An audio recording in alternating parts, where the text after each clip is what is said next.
शुभम राज महासुमा कबियर के करबू ना मोल हो भतरा से सब तहार खोल दे हब पोल हो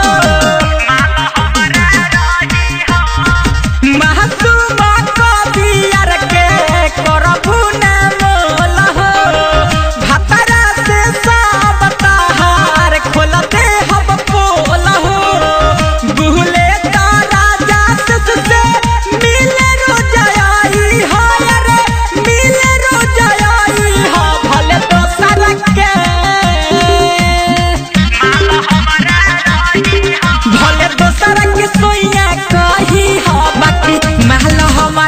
भले दोसर के सोइया कही हो बाकी माल हमारे रही हो।